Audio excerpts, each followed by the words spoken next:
Author Ryan Holiday defines ego as a sense of superiority that goes beyond mere confidence, distorting our perception so that we see other people as either subservient or oppositional. He argues that ego leads us to failure because it causes us to overestimate our own skills while underestimating threats and challenges. It can also lead to a host of adverse characteristics, such as addiction, depression, mania, and abuse that can destroy a person's career and life. Holiday emphasizes that you don't need to be a full-blown egomaniac, a person completely obsessed with themselves, to suffer the effects of ego. Even slightly elevated levels of ego can hold you back from success and create difficulties in your life. Holiday outlines 3 overall ways that ego can lead to failure. Before success, by preventing you from achieving it; during success, by sabotaging the success you've earned; and after success, by preventing you from bouncing back from failure. The following sections explore each of these areas. Stoic philosophy channels the ego. To make his argument, Holiday draws on the philosophies of Stoic thinkers, who advise that the only true happiness lies in virtue, and that all material goods should exist solely to help you live a virtuous life. While some Stoics urge you to resist all desires for worldly items, modern Stoics, including Holiday, don't advocate that you give up all trappings of success, wealth, power, and so on, but rather that you chase these things within a framework of a virtuous life. While Holiday states that he advises you to give up all egotistical urges because even slight ones can derail you, throughout his book he seems to allow for people to follow their ego in some ways, as long as they don't allow their ego to take over. He thus seems to interpret Stoicism as a means to an end, success, rather than an end in itself, the rejection of worldly desires. Although some readers have criticized Holiday for this interpretation, arguing that true Stoicism advocates for a more complete rejection of desires, his interpretation does seem to align with much contemporary Stoic thinking that sees Stoicism as a mindset that allows you to be freed from negative emotional urges that can derail your progress towards your goals. New section: Attaining Success. Holiday argues that ego can prevent you from achieving your dreams by leading you to incorrect ways of thinking that prevent success.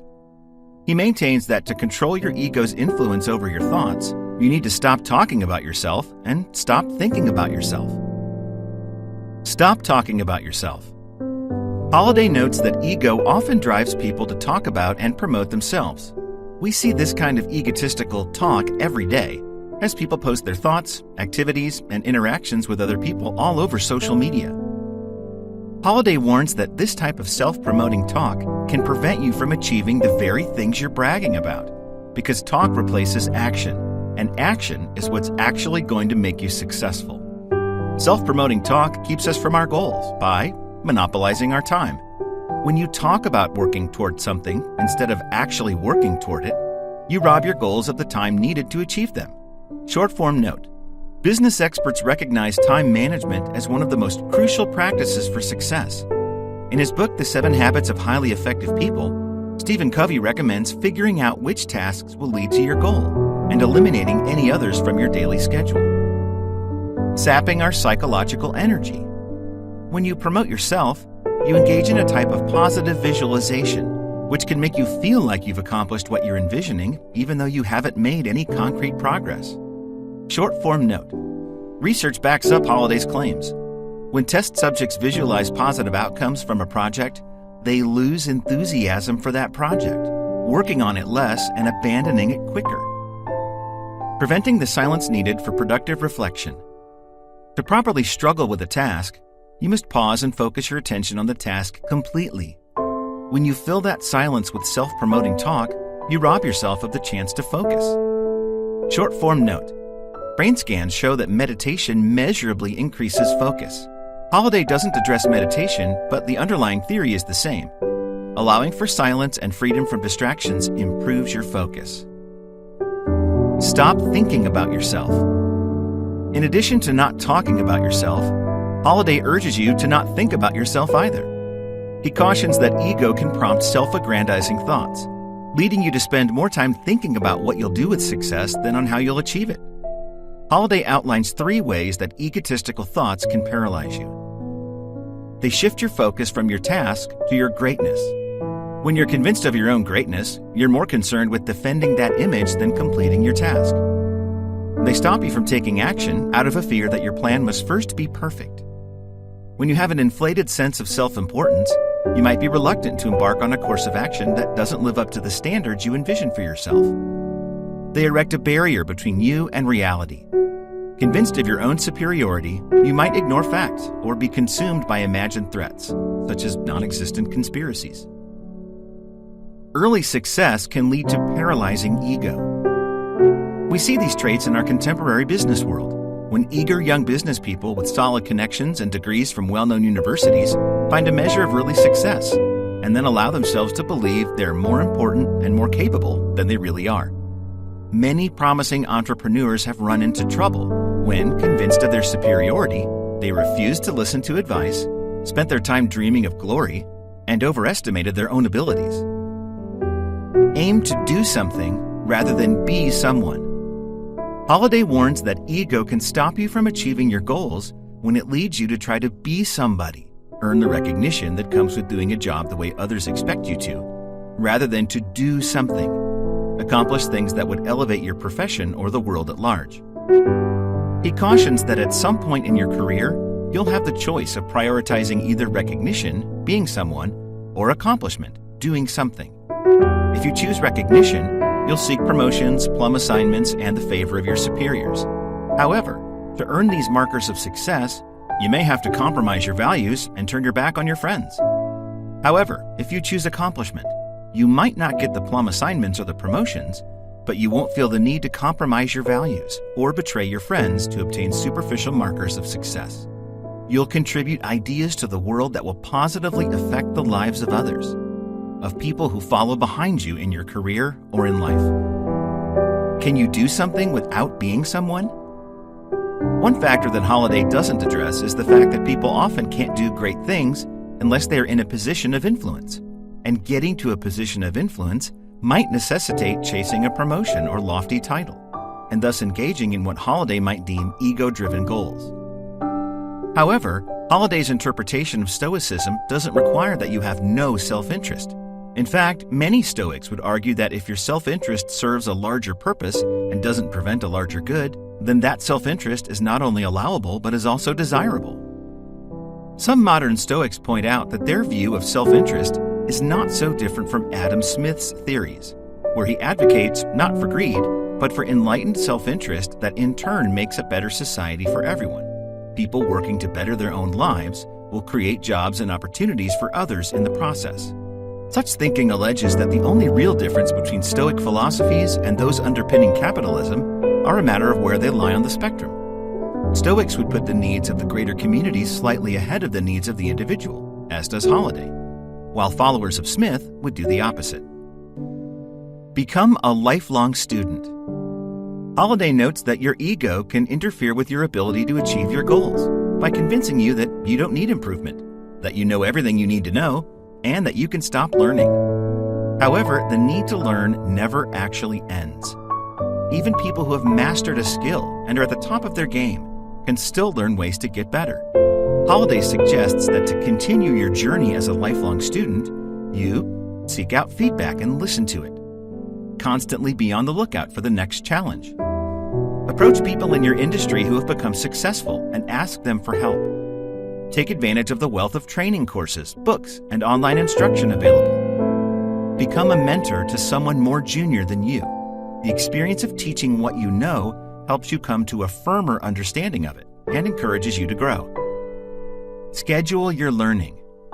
Unfortunately, even if you know the importance of learning, it can be hard to put the advice into practice when your day is already full of tasks, activities, and responsibilities.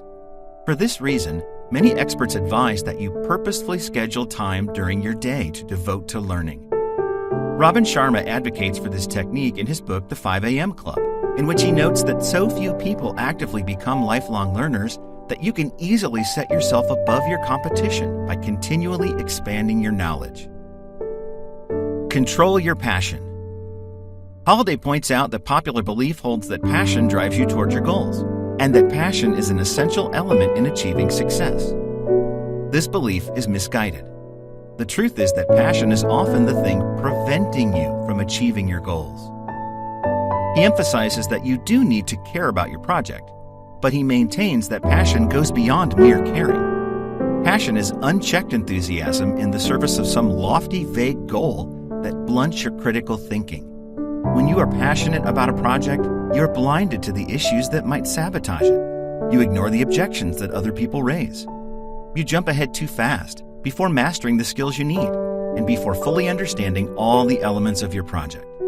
Consequently, passion often ends up masking a weakness in a project, one that may very well sink it later when reality intrudes. Good passion versus bad passion. Among those readers who criticized Holliday's book, one of the most common objections regarded his advice to ignore your passion. Many readers voiced skepticism at the notion that a person can pursue a long-term goal through difficult times and over many years without some degree of passion driving them.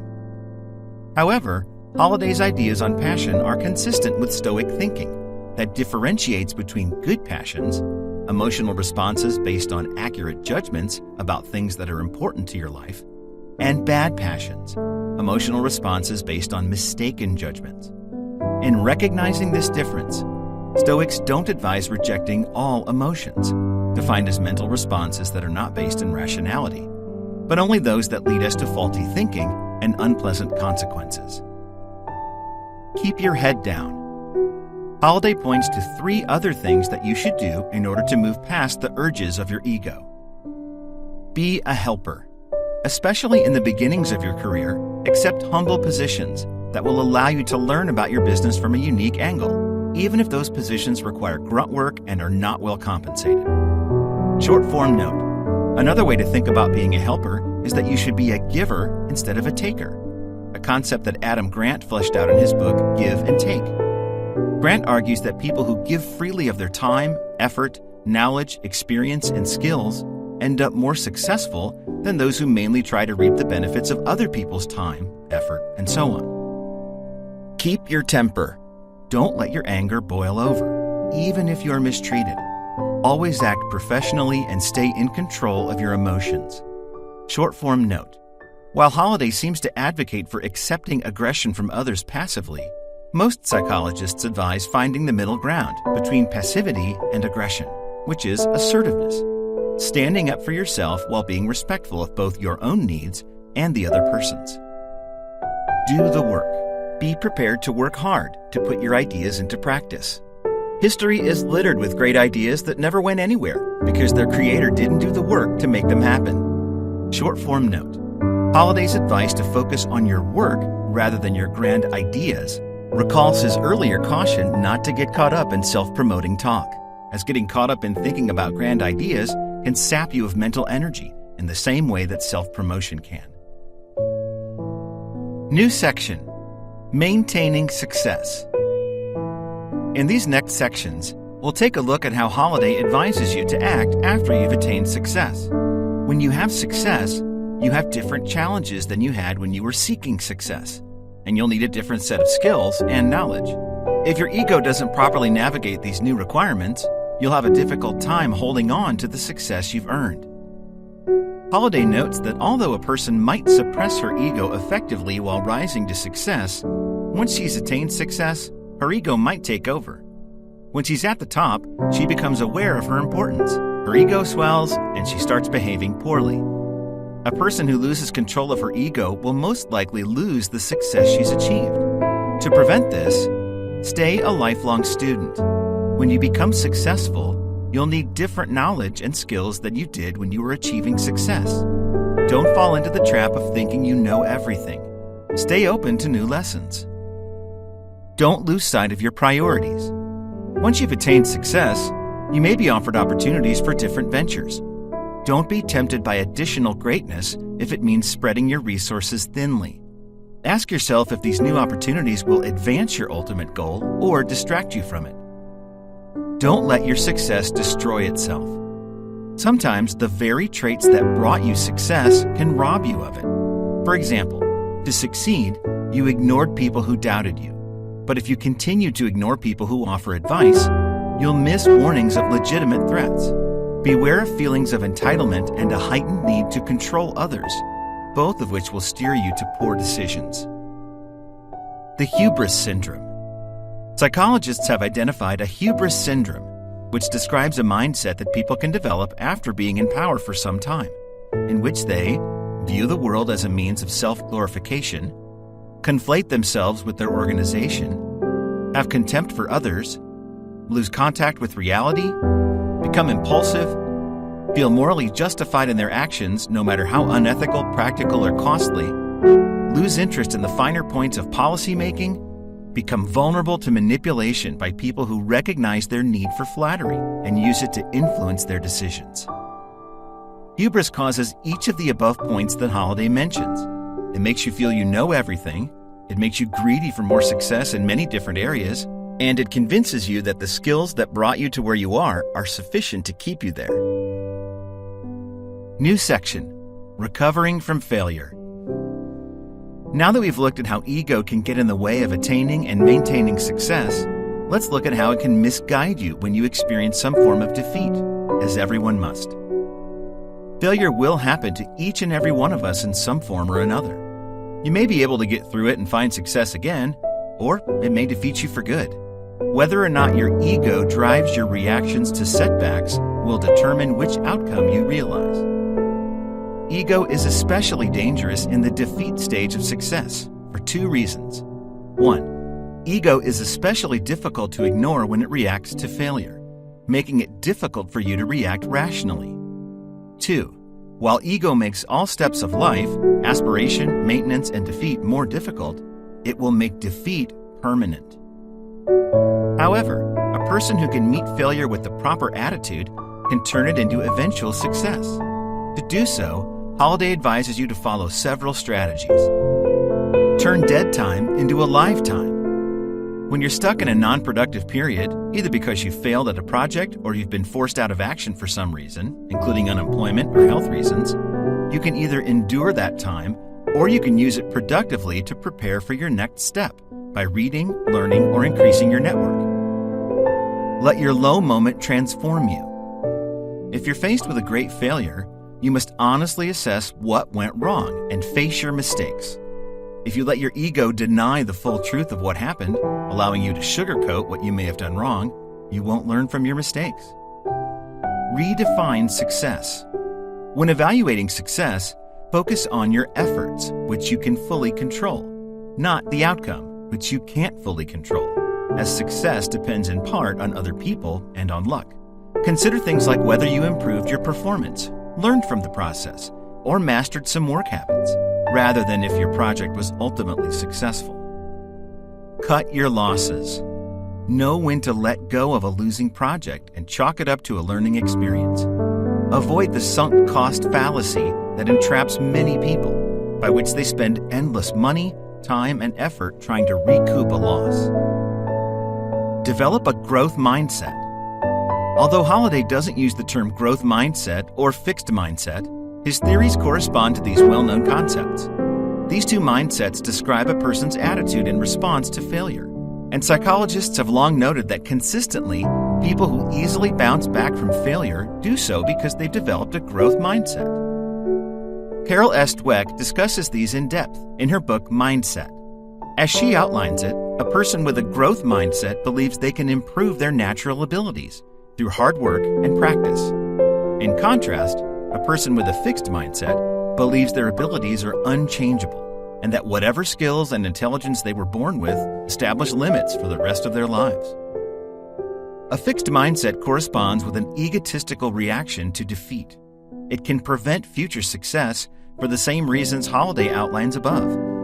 Someone who egotistically sees failure as a direct reflection of their identity has a fixed mindset and will be more likely to give up and allow that failure to become permanent. Fortunately, Dweck argues that even if you have a tendency toward a fixed mindset, you can develop a growth mindset that will equip you with a better attitude toward failure. Many of the techniques and strategies that Holiday advises for overcoming failure are different ways that you can learn to see failures as opportunities for future growth through a growth mindset, rather than as dead ends through a fixed mindset. Resist feeling hatred. Holiday discusses one additional way that your ego can make it difficult to recover from failure: succumbing to blame and anger. He acknowledges that when failure trips you up, your ego wants to hate someone for it, because that puts the blame for your suffering on someone else. Unfortunately, hatred does nothing to release you from your failures. On the contrary, hatred holds you to your failures longer. The paradox of hatred is that it accomplishes the exact opposite of what you hope it will accomplish.